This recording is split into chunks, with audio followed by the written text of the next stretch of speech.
You're listening to English with Monty, the podcast about the English language. Talking about common English errors when a learner's first language is French.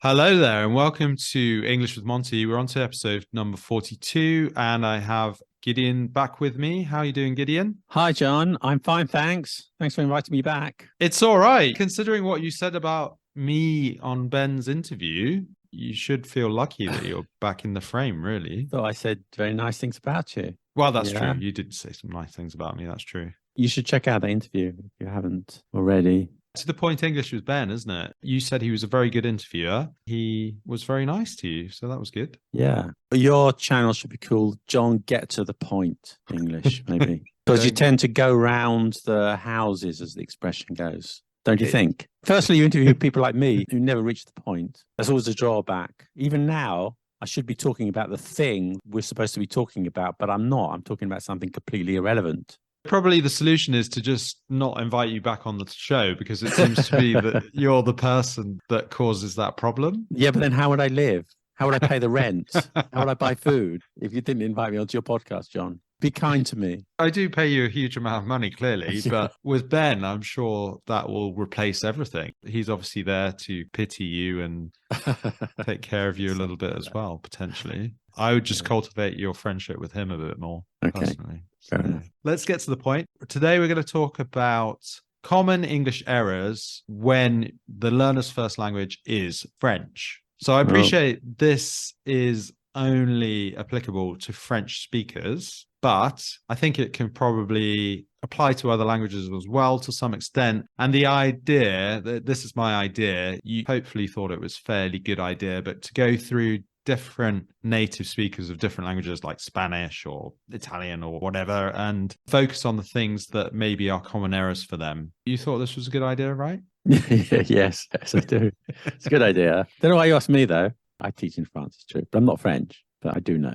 I mean, if as an English teacher, you do teach many nationalities. So if you've been doing it long enough, you know where the Greeks make errors and the French make errors and the Portuguese make errors. You begin to recognize them. Obviously, because you got the most experience, I guess, with the French really being in Paris, I thought maybe you could expand upon a few elements here. Because I've got this from Cambridge University Press. They've talked about different elements that they think are potential problems for French speakers. First of all, they come to the spelling, how French native speakers would spell things wrongly in English. Probably, I was thinking the best way to approach this is ask you with these particular words, which ones you've come across. I read the text you sent me, but the spelling part, I think it's not correct. Really? I don't think it's written by someone who knows about the French. They say which, they spell W-I-C-H. I don't think so. People are familiar with how to spell it, or they use a spell checker. It's not really a problem. You're underlined in blue. I'll tell you one thing, though. Yeah, maybe they sometimes future leave off the E at the end. Maybe that's true. Some of these mistakes native English speakers make as well. Misspelling tomorrow. How often have I seen that by native speakers? Or I remember at school misspelling beginning, not now, but begin, B-E-G-I-N, and then ing, I-N-G. So you forget there's a double N. So I think even native speakers. And address, this is true, but you know what? Sometimes I have problems now spelling address because it's the same word in English and French. It's spelled differently. And because I have to keep writing my address in French, sometimes I have to think in English. How is that? Oh, yeah, it's a double D, double S in English. Yeah. So in French, it would just be one D, two S's. Is that right? It finishes with an E. A-D-R-E-S-S-E. I say I get confused with this word because they're so similar. So we've kind of moved on to native speakers. I think spelling these days, it's not the same as before. Nowadays, people are just going to check it online, aren't they? It's very true. I suppose if you do write by hand, which is maybe obviously... Do you write by hand? How often do you write things by hand? When I teach face-to-face, I would write things by hand. Obviously, if I'm doing things online, I wouldn't do that.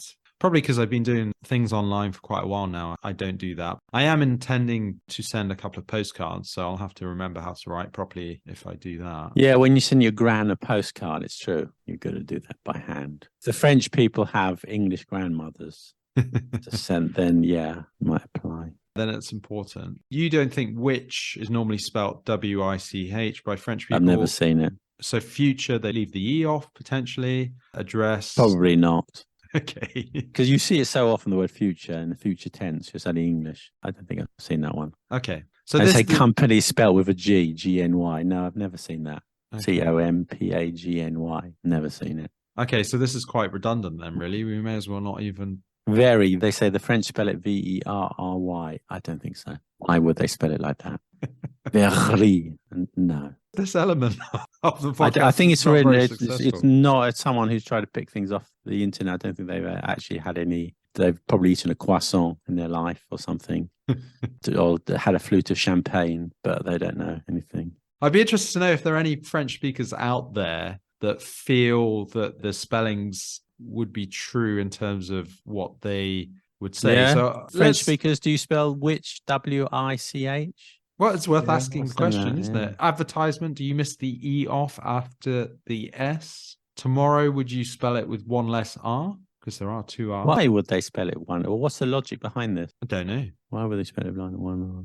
Tomorrow could be misspelled, but I said by native speakers too. Didn't Tony Blair famously misspell tomorrow? I think you're right. He did. Podcast on bad spellers in the English language, and Tony Blair, he misspelled tomorrow. Tamorrow or something, T-A or something like that. I don't know. Did he? Maybe that could be another podcast episode. Comfortable with an N instead of an M? Is that? No, I don't think so. Interesting with two R's. Why would they spell it with two R's? Don't know. This part of the section is quite redundant. We've decided that people... Yeah, I think the technical term, can I use the technical term here is bollocks, I think. In terms of spelling, though, perhaps one thing we can suggest is that if you're spell checker on Word, you have to be consistent, right? I mean, you don't have to be, but maybe it's better if you set it to British English and stay with British English, or you set it to American English and stay with American English. Is that fair to say? Yeah, that's true. That's fair enough. So either choose British or American or another type of English. Don't spell colour, C-O-L-O-R, and humour, H-U-M-O-U-R.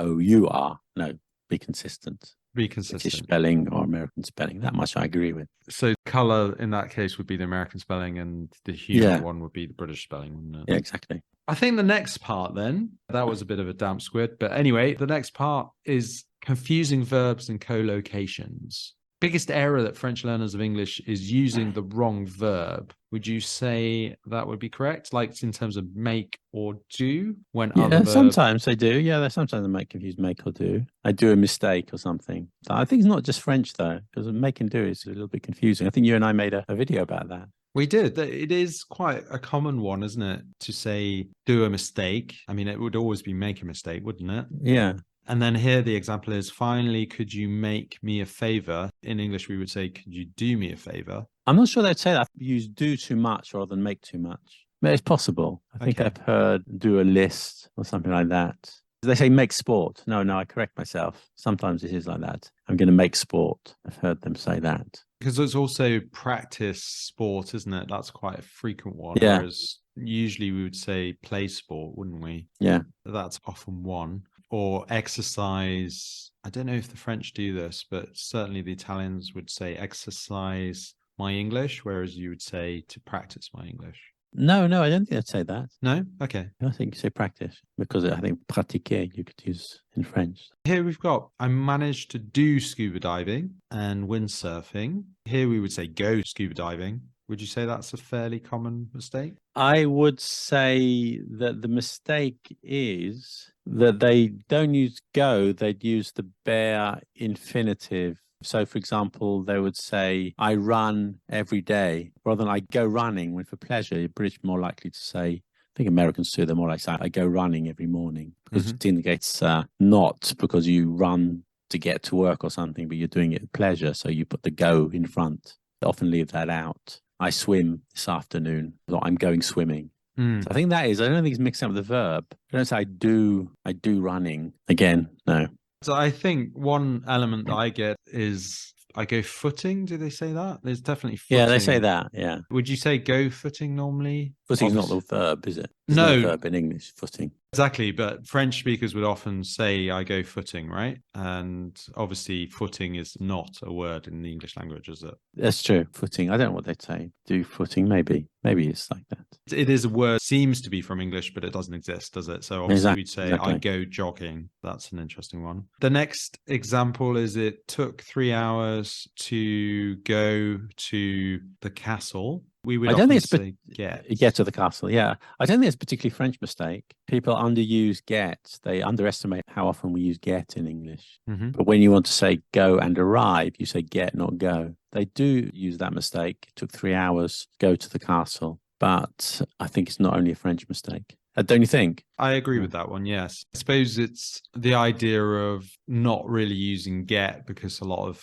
people don't feel comfortable with that idea. I refer everybody to my episode that I did on get earlier on. That's definitely worth listening to. But yeah, I think it would often be go, wouldn't it, used in this case. So I think it's quite universal, that one. I would say it took. Would they say it took? Because I think obviously in English we say it takes time, don't we? They might say it makes. That's kind of a mistake, I would say. Yeah. It makes 3 hours rather than it took. I think Italians would also make a bit of a mistake on that one quite often. Any others you wanted to add there that they haven't really talked about? On what? The confusing the verbs? Yeah, confusing verbs and co-locations. I might come back to you on that. We'll move on because I noticed some other things on the list. I've been taking notes. I might add to them at the end. That's okay, John. Yeah, that's absolutely fine. Preposition errors. I think preposition mistakes are very common again across languages from different speakers. I think prepositions are always a challenging one, aren't they? So here, this one, we decided to go to the south of France in a small village called... You wouldn't say in a small village. Would you say that in French, to a small village? Yeah. So that's not a mistake. No, you wouldn't say in a small village. You went to, I think. In my experience, I found a lot of French speakers would say, I have been in London, whereas it'd be more correct to say, that's true, but that's different. That's different. Yes, I guess it is, isn't it? I have been in London. That's different. They would say, I go to London. Je vais à Londres, not I go in London. So here's the verb to go. If you translate it, you're using a movement. So with the verb to go, with the verb with been, I have been. Yeah, that's true. They say been in, which is a mistake often. But go to, no, I don't think so. I don't know who wrote this. I think maybe someone who's watched a couple of episodes of Emily in Paris. And then they've been employed at great expense by Cambridge University Press. I'm not sure that's correct. I'm surprised they don't consult you, first of all.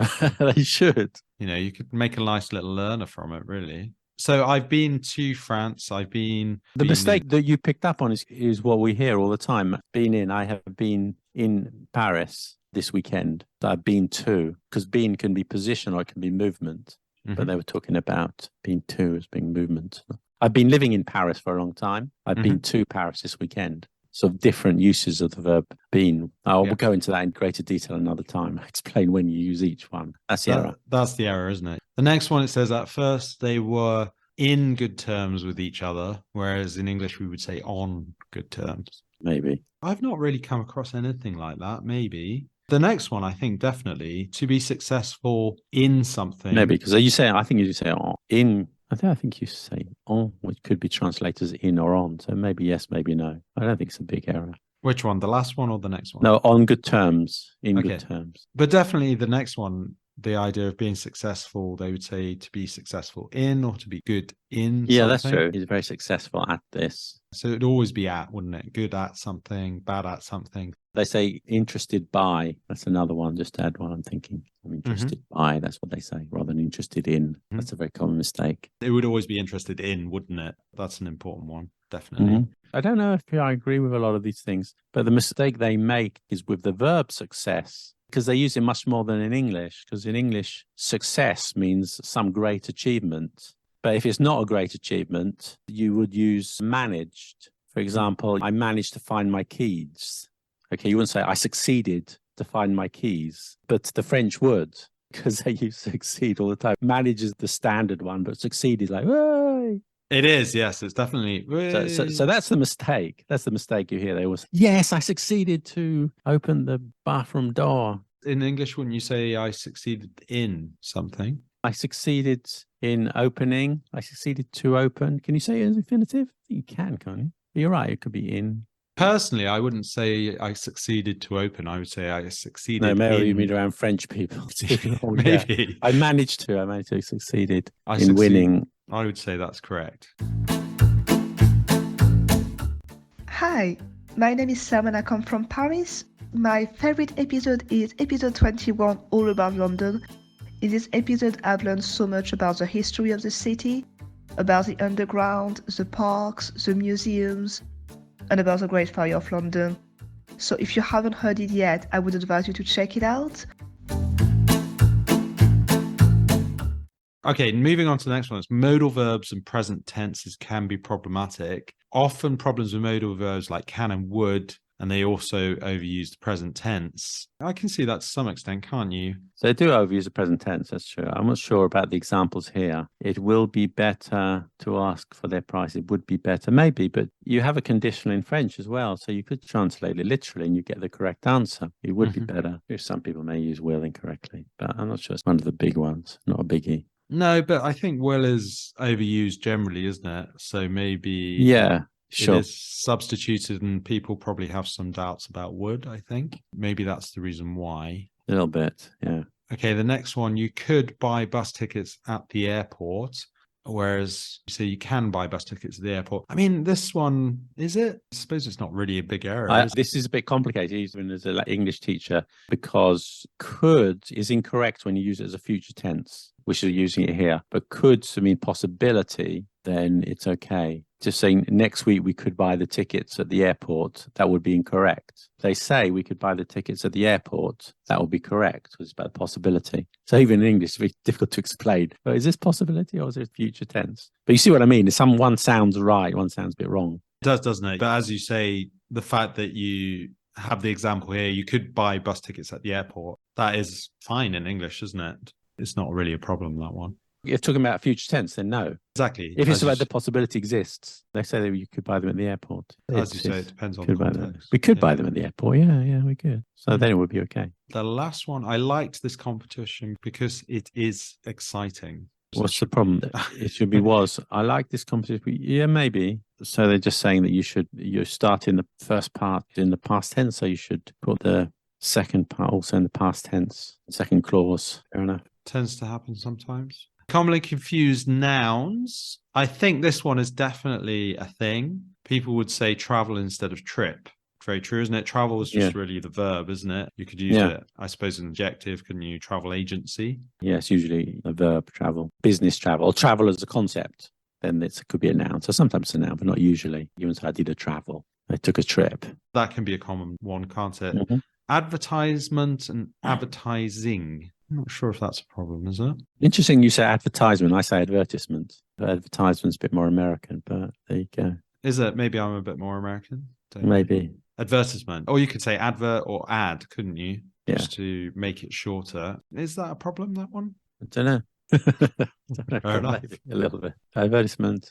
But you would be careful as a false friend because advertisement could mean a warning in French. Advertisement. Okay. It's close to the French word, which means a warning. So I think the problem is a false friend. False friend. So advertising is obviously as a subject in terms of putting adverts on TV or in a magazine or something like that, isn't it? That's the idea. Okay. We've got home and house. Okay. Yeah, that's true. They often just say house. I'm going to my house rather than I'm going home.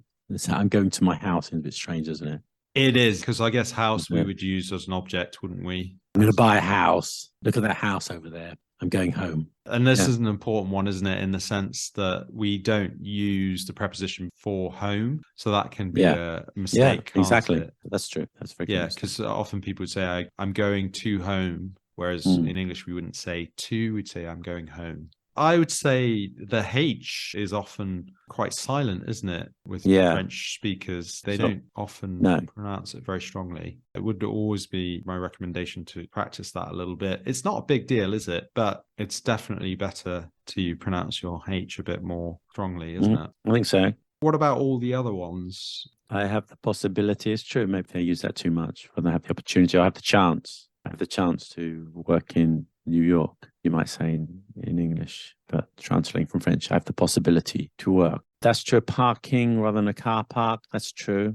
I'm going to a parking No, park is the verb. So you can't say, I am parking my car over there, but you put in a car park or a parking lot if you're American. That's an interesting one, isn't it? Because parking is used in American English, but you say parking lot, don't you? You wouldn't say just parking. No. Job and work. Yeah, that's true. I'll say going to my work when I'm going to my job or something like that. Yeah, that's true. Upbringing and education. I would say this is probably a common one, isn't it? Or maybe, yes, my upbringing. If I was raised, yeah, that's true. Maybe a little bit. I think often it's not a commonly known thing, though, is it? Upbringing or to bring your kids up, is it? As a phrase, I think for non-native speakers in general, people would say, I grew rather than grow up. Would the French say that? Why would you say education? I'm not sure about this. They would say I grew up. They're familiar with that. Would they say grew up or grew? It's true. They might say I grew, but I think most would be familiar with grew up. Grandi, I think. Yeah, I grew. The correction is just add the up bit, isn't it? I grew up in the Midlands, as in that's where I lived from when I was a child until an adult. I think the education is a false friend sometimes in a different way. I think when you say somebody is rude, you say it's a French, you might say it's bad education or something like that. He's not educated rather than he's not polite. Or it's about manners, isn't it? About manners, yeah, exactly. Yeah. In English, you'd say he has good manners or bad manners. Potentially in French, they would say bad education, would they? I think so. Education, I guess in English would just refer to your schooling, isn't it, really? Mm-hmm. So you've got amounts, number. I think even native speakers make that kind of mistake. There were a large amount of people. I've heard that from native speakers. It doesn't sound very good. I think it's countable. So you'd say a large number of people, no? Yeah, so you'd have a large amount of sugar. Exactly. A As large number of answers, a lot of good answers. Commonly confused native speakers, that makes it easy for non-native speakers to confuse it as well, isn't it, really? And latest or last. Just the latest or last. So the latest movie, this is a mistake. People would often say, yeah, the last movie rather than the latest movie. I think that's quite common, isn't it? Because the latest one is the one that was most recently released, isn't it? Yeah. We wouldn't say the last one because that would be like the final one, isn't it? Confused by this little thing you sent me. Common English make mistakes if you're French in Cambridge. I think the person who wrote it just hasn't had much exposure to French people learning English. I honestly think that it's not what I would have written. Maybe there's scope for you to do that. Well, we haven't got, I don't have to give you a very long answer. I know a few ideas. There's some mistakes you hear every day when you're teaching English. Certain pronunciation mistakes are made. For example, idea, that's the one I hear every day. They pronounce it ID. They say ID. I hear that every day. That's why I'm mentioning it. And sometimes I say, no, it's pronounced idea, not idea. And they don't believe me. That's the funny thing is, no, I'm sure I've heard ID. I know you're the teacher. I'm sure I've heard something. It must be American. So I said, no, they don't in America. When I give the answer they don't want to hear, the students say, no, it must be American English then. Because no, it's pronounced idea wherever you go. Anyway, so it's like that. That would be one of the pronunciations. There are many more. They put the adverbs in the wrong place because in English you put the adverbs at the end. They might say, for example, he speaks very well English rather than he speaks English very well, the order of words. They don't really have a past simple. I think they're a little bit in written French, but not in spoken French. So they use that incorrectly. The verb tenses. So, for example, I have seen him yesterday. It sounds wrong in English, doesn't it? Yeah, I saw him yesterday. You've got to use the past simple. You've got to use a past tense. Or even, I saw him 2 minutes ago. I have seen him 2 minutes ago. I saw him 2 minutes ago because you're using a past time phrase. So that's the type of thing.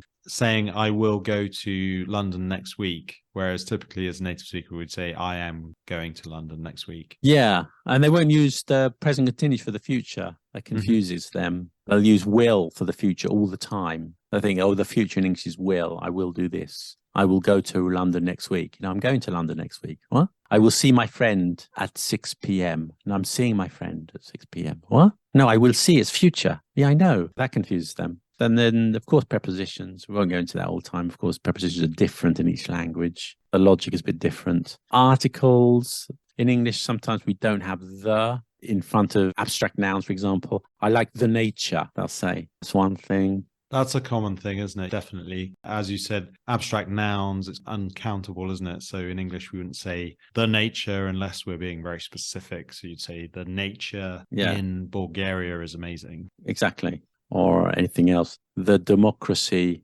is under threat. No, democracy is under threat.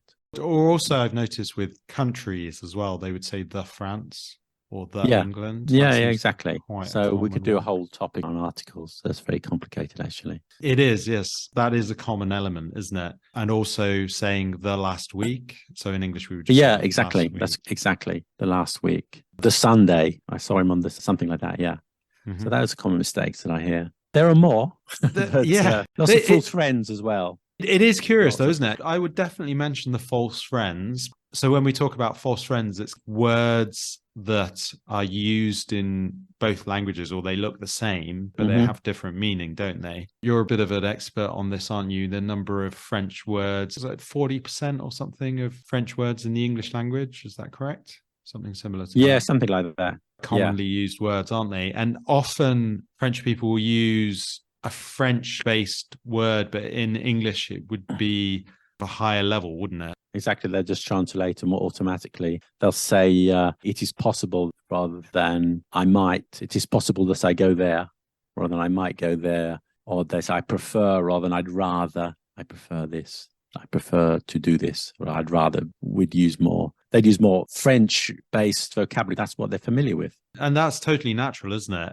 To say it is possible, it sounds too formal, doesn't it? In English, we would say I might.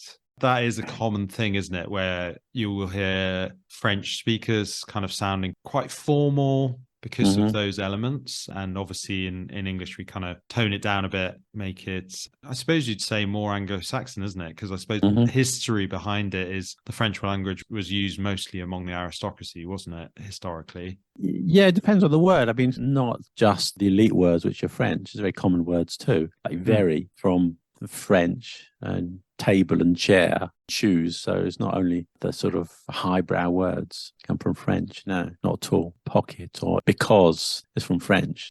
But it's just that we use both English and French terms, but the French will have the balance, will be weighted towards the French term when they speak in English because that's what they know. I think the other element you've touched on very slightly is the pronunciation, because in English, typically when we have a 2 or 3 syllable word or 4 syllable word, we would put the stress at the beginning, wouldn't we? Whereas in French, they tend to put it at the end. For example, they would say différent. Sorry, that's my bad French accent. The stress is towards the end, isn't it? And obviously it's a French-based word, but in English, we would say different. Yeah. So I think there's quite a lot of examples of that. I quite often hear encourage instead of encourage. Exactly. Sometimes, again, they say what they're familiar with. They'll pronounce things in a French way because there's so many French words in English. Appropriate instead of appropriate could be another example. That's true. Was there anything else you wanted to add? Could do several episodes on. I've got a list somewhere of common false friends and other things, but I think we've covered quite a lot.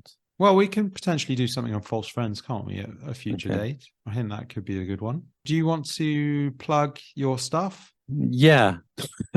Okay. Do have a look at the YouTube channel, Let Them Talk TV, because it's utterly fantastic. And you'll find Jon, your favorite podcaster, amongst some of my lovely videos. So do check it out on YouTube. But I'm only potentially their favorite podcaster because you haven't been doing a podcast for a while, have you? I might be starting up again soon. Yeah, my podcast is called Zeitgeist Banana, but it's been dormant for a while. I've had other things to do, so I had to leave it. But yeah, check it out. Yeah, Zeitgeist Banana. That's my most frequent comment is, when is Gideon going to bring back his podcast? And I just don't know what to tell people. Okay, we'll do one soon, Jon. Maybe with you. Okay, that sounds good. Reluctantly. Reluctantly. With pleasure, of course. Thanks for joining me on that one, Gideon. Hopefully that's useful for French speakers. Hopefully added a few of our own ideas on there. So thanks, Gideon. Thank you. You've been listening to English with Monty. If you would like to support my podcast, then we now have a Patreon page. Patreon is a platform to help fund projects like mine. We offer exclusive episodes, discounts on lessons, and an uncut version. There are other benefits too. You can donate at patreon.com/English with Monty. Thanks for being a sponsor,